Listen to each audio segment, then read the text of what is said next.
Oke, assalamualaikum warahmatullahi wabarakatuh, teman-temanku sebangsa dan setanah air. Welcome back. Masih bersama dengan gua di sini Doni Priayi, dan hari ini kita akan masuk ke segmen ngomik, ngobrolin komik.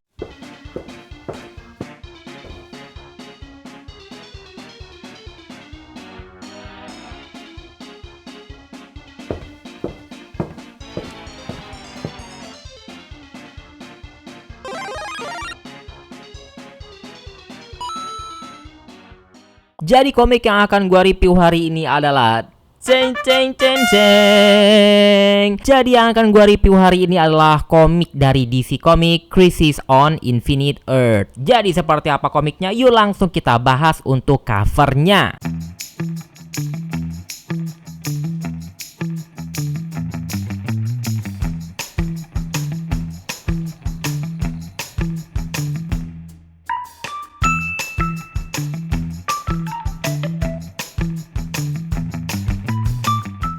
Jadi seperti inilah dia covernya, Crisis on Infinite Earth. Jadi komik ini tuh ditulis oleh Mark Wolfman dengan gambar oleh George Perez yang melegenda ya. Kalau kalian ngikutin komik-komik Amrik pasti kalian tahu sama George Perez ya. Ini orang sangat melegenda sekali ya di dunia komik Amerika, karena memang gambarnya itu sangat otentik ya, sangat berkarakter gitu teman-teman. Dan ini gua beli ya TPB ya. TPB itu trade paperback. Nah, buat kalian yang belum tahu ya, komik TPB itu adalah komik di mana dia menggabungkan secara keseluruhan single issue ya menjadi satu kayak gitu teman-teman. Jadi kalian nggak perlu lagi beli satu persatu. Jadi ini tuh udah langsung tamat. Tapi sebenarnya untuk komik Amerika ini kalau dibilang one shot juga nggak one shot amat gitu teman-teman ya. Karena TPB ini sebenarnya kalian juga harus baca suplemennya. Jadi nanti gua bakal bahas ya di komik ini ya. Covernya itu digambar oleh sang legenda dari DC juga ya, yaitu adalah Alex Ross. Kalian bisa lihat goresan Alex Ross di sini ya, kental banget ya. Alex Ross itu juga goresannya itu sangat identik banget ya, sangat punya ciri khas banget, dan seperti ini dia. Dan untuk spine-nya kayak gini ya, nggak kelihatan gitu spine-nya kayak gini. Dari bagian belakangnya bisa kalian lihat seperti biasa ya, ada sedikit sinopsis singkat tentang isi komiknya. Dan untuk harganya di sini kalian bisa lihat harganya adalah 35 USA ya, dolar USA gitu. Bisa kalian lihat ya, ada banyak sekali karakter-karakter superhero DC yang bergabung di sini teman-teman. Nah, untuk yang versi ini tuh ada dua versi sebenarnya, ada yang versi hardcover sama yang soft cover. Jadi gua beli yang soft cover aja ya, biar agak murah kayak gitu ya. Dan jujur aja ini udah lumayan susah nyarinya teman-teman. Untuk komik ini sendiri dia cukup tebal ya. Jadi tebalnya itu adalah 364 halaman. Jadi kalian bisa puas banget bacanya. Untuk kertasnya sendiri seperti biasa ya, kalau sananya komik-komik Amerika tuh dia selalu menggunakan kertas art paper. Jadi ini dari awal sampai akhir ini semua full art paper dengan full color juga teman-teman. Nah, kalian bisa lihat di bagian depannya ini adalah si karakter yang sangat berpengaruh di cerita ini ya. Nah, seperti ini goresan gambarnya benar-benar klasik banget, ciri khas dari George Perez ya. Buat kalian anak-anak yang generasi sekarang mungkin kalau lihat gambarnya ya nggak terlalu tertarik ya. Ini sebenarnya gua beli karena memang gua pertama ya, gua suka sama DC komik, gua suka sama superhero-superheronya. Makanya gua pengen beli ya komik ini karena ini adalah salah satu event. Penggemar DC komik tuh bilang ini adalah salah satu event terbaiknya DC komik. Makanya gua penasaran dan gua beli ya. Pas gua baca untuk event ini sendiri memang bener-bener gede banget ya, karena di sini tuh alam semesta itu kayak bisa dibilang kayak kiamat, hancur lebur kayak gitu teman-teman. Baik superhero sama super villain itu bergabung semua teman-teman. Saking apa ya, buat ngelawan si satu orang musuhnya di sini yaitu Anti-Monitor. Itu bener-bener luar biasa banget si musuhnya ya. Jadi mereka tuh harus bergabung semuanya ya. Baik dari multiverse yang mana, dari yang hantu, bisa dibilang hantu lah ya, kayak hantu sampai dewa-dewa apa segala macam gabung buat ngalahin dia teman-teman. Kenapa gua bilang di awal ini adalah salah satu event terbesar? Gua bisa bilang malah paling besar di dunia DC Comics. Karena di sini ini untuk pertama kalinya ya, untuk dalam sejarah superhero, koreksi kalau gua salah ya. Jadi untuk pertama kalinya dalam sejarah superhero ada yang namanya multiverse. Jadi di sini tuh dia dijelasin konsep multiverse itu di DC itu seperti apa, konsep multiverse itu seperti apa, dunia itu seperti apa, kenapa dia bisa terbentuknya multiverse dan segala macam. Ini ada di sini semua ya. Dan ini tuh dijelasin dengan, menurut gue pribadi, ini sangat detail dan mungkin masuk akal kayak gitu teman-teman. Buat kalian yang masih awam ya sama dunia DC komik, mungkin kalau kalian langsung beli komik ini gua nggak begitu saranin.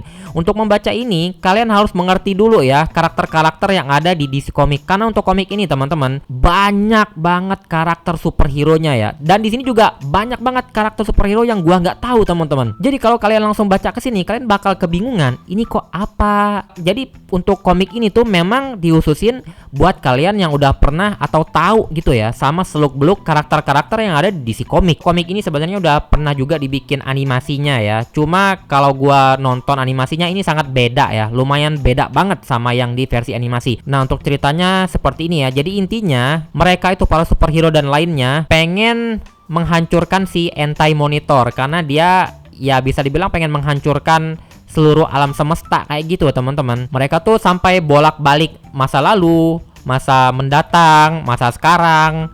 Pokoknya ini benar-benar kacau. Jadi seluruh yang ada di dunia ini ya bergabung semua teman-teman. Dan yang paling gua nggak suka sebenarnya dari komik-komik Amrik itu adalah, walaupun ini TPB ya teman-teman ya, atau trade paperback, atau bisa disebut dengan one shot kayak gitu. Jadi dia nggak benar-benar full one shot teman-teman. Jadi kalau kalian pengen menikmati komik ini secara utuh, kalian juga harus baca suplemen-suplemennya, atau kalau dari istilah komik Amerikanya itu kayak tie-in. Contohnya adalah di sini ya. Jadi kalian bisa lihat nih, ini kan ceritanya tentang Green Lantern sama para Guardian ya.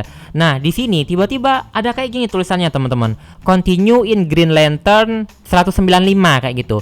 Ini kan males teman-teman ya. Jadi dia banyak di sini teman-teman. Kayak gitu, cerita-cerita yang kayak gitu tuh banyak di sini. Misalnya ada tuh, tiba-tiba ada cerita yang mana gitu ya, gue lupa yang mana. Ceritanya tuh tiba-tiba kok langsung ke situ gitu. Dan setelah gue baca, dan memang sebenarnya nggak ngefek-ngefek amat gitu sama cerita utama di sini kayak gitu. Tiba-tiba tulisan di situ berlanjut di komik apa kayak gitu. Komiknya nggak terlalu terkenal kayak gitu karakternya.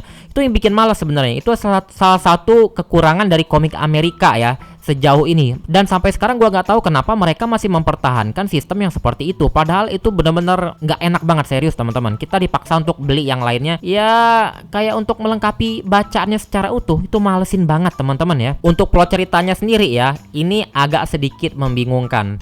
Seperti yang gua bilang di awal ya, karena memang kita harus mengerti atau baca juga suplemen-suplemennya. Jadi kalau kalian pengen baca secara utuh ini, lebih baik beli yang omnibus. Gua kurang lupa juga ya, ada nggak ya omnibusnya ini ya. Panel-panelnya ini terutama di bagian action itu panelnya agak sedikit membingungkan ya. Nggak simple kayak gitu, agak susah dimengerti panel-panelnya. Karena dia ada yang panel-panelnya agak aneh nih. Contohnya ya kayak gini nih, panelnya aneh nih. Terus kita kayak bingung gitu mau bacanya dari mana. Nah, kayak gini teman-teman. Ini kan panelnya ngebingungin ya. Ini, terus ke sini ya.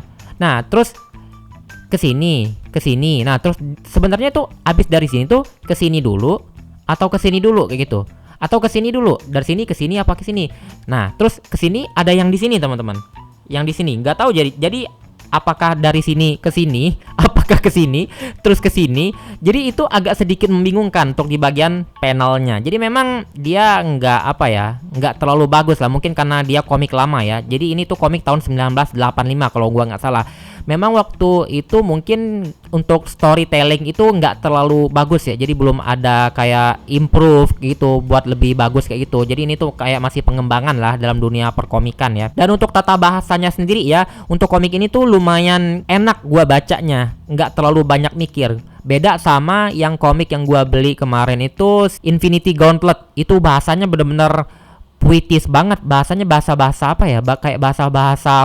Kayak bahasa sastra gitu. Itu susah banget teman-teman ngecernanya. Dan ini lumayan suka ya, gua lebih enak kayak gitu. Untuk bahasa yang dipakainya lumayan bisa gua ikutin, lumayan cepet tuh. Untuk kekurangannya seperti yang gua bilang tadi, untuk plotnya itu buat kalian mungkin agak membingungkan karena tiba-tiba ngeloncat kayak gitu.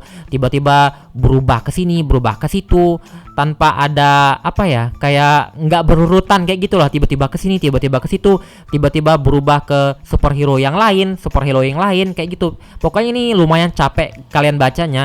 Dan jujur aja ya, ini gua beli sebenarnya udah dari lama ya. Kalau gua nggak salah tuh dari November atau September kayak gitulah, atau Oktober kayak gitulah. Dan baru gua selesain tuh di bulan Januari teman-teman, karena memang capek bacanya. Pas gua baca tuh ngenyut-ngenyut kepala gua ya, karena saking susahnya mencerna mencerna jalan ceritanya teman-teman ya.